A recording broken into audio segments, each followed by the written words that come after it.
estamos de volta conversando sobre a história da homossexualidade. Comigo no estúdio, Luiz Correia Lima. Ele é padre jesuíta e doutor em História, professor do Departamento de Teologia da PUC. Luiz, a gente vinha conversando sobre várias questões que aconteceram na história da religião, na história da humanidade mesmo, que foram marcando a evolução de como a homossexualidade se coloca para a sociedade. E aí vem a questão, né? A família hoje, que já evoluiu em tantos...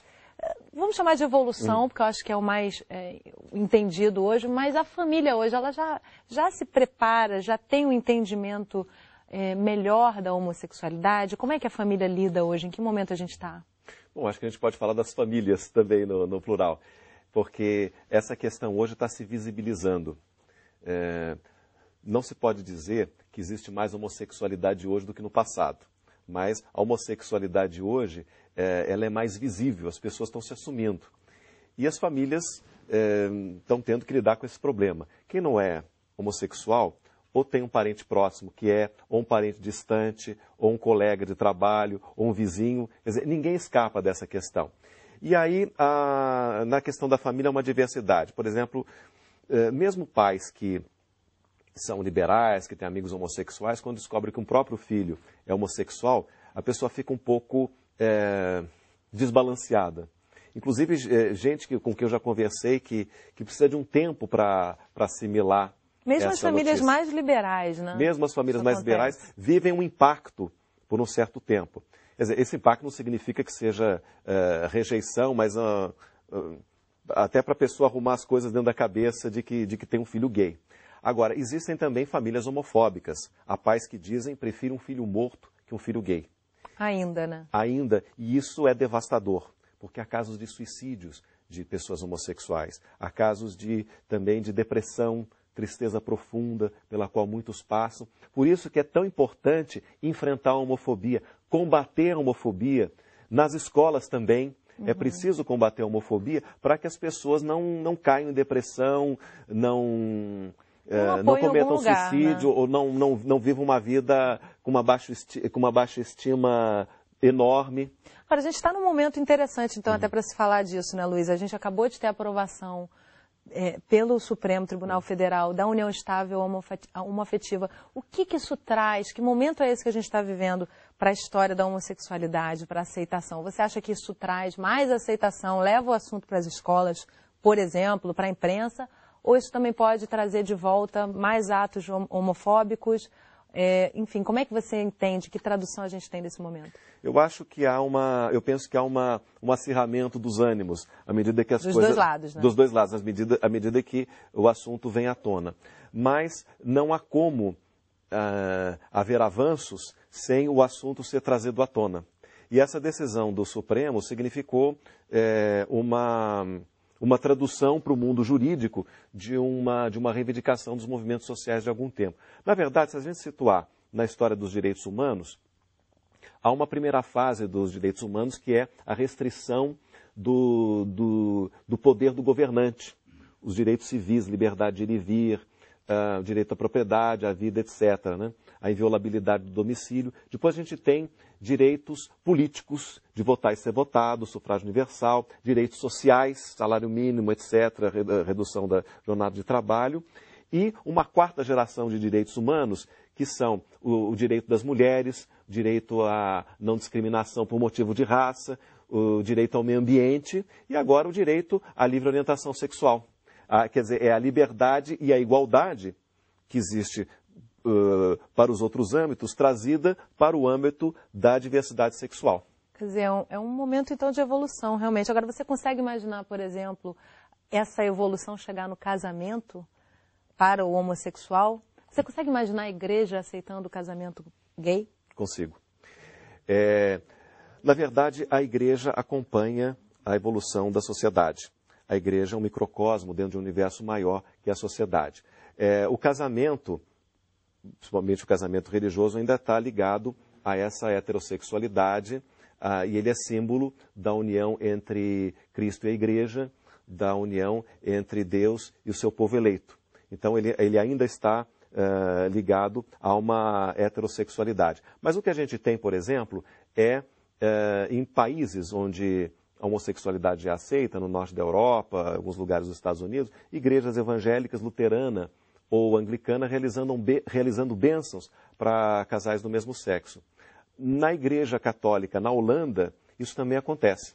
Uma pesquisa da Universidade de Utrecht mostrou que 80% dos sacerdotes católicos realizam bênçãos para casais do mesmo sexo. E 50% dos padres católicos realizam essas bênçãos dentro do templo católico. Isso no Brasil é impensável, mas lá isso acontece e ninguém rasga as vestes, porque é uma coisa que já entrou na sociedade e as pessoas já assimilaram. Então, quer dizer, essas mudanças podem acontecer sim, mas elas são imprevisíveis, vão mais ou menos acompanhando a sociedade, mas não, a gente não tem como prever o que vai mudar, quando vai mudar e o que vai permanecer. A história é aberta. Mas não é interessante analisar que os casais héteros estão se casando cada vez menos, isso é um fato. Sim. Sim. E aí os homossexuais estão lutando por um direito de ter essa possibilidade também de casar como eles bem quiserem. Ou seja, é talvez um alcance de um direito que para o heterossexual já faz parte desde o início da história dessa sociedade que nós vivemos, atrelada à religião, enfim, que de repente agora eles estão tendo conquistas pouco a pouco e de repente talvez não seja uma forma até de dar um impulso para essa instituição, o casamento que parece tão perdida aí nesse momento?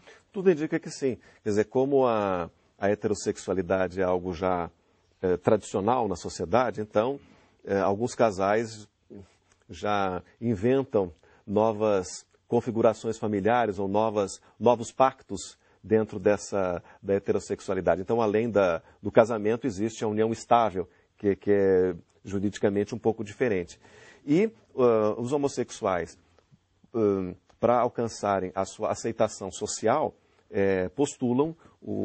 muitos postulam o casamento civil, a união estável, como essa que passou no Supremo, mas é importante que haja um mínimo de reconhecimento social para as uniões homoafetivas.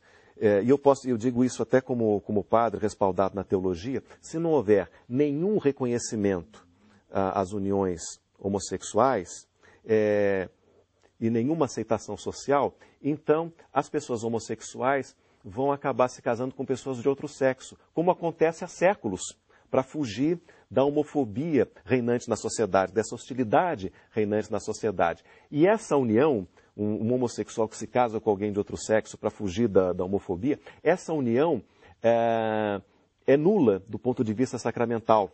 Não há sacramento do matrimônio aí. Ela pode ser declarada nula pelo tribunal eclesiástico.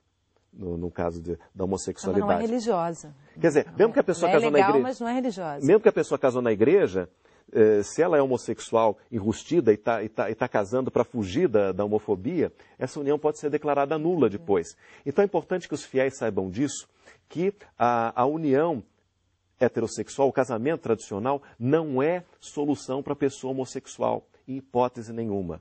Porque isso acaba trazendo sofrimento para muita gente, para todas as pessoas envolvidas. Muitos vão viver a homossexualidade clandestinamente. Então, o casamento tradicional, heterossexual, não é solução para a pessoa homossexual. É colocar o problema embaixo do tapete, não? Exatamente.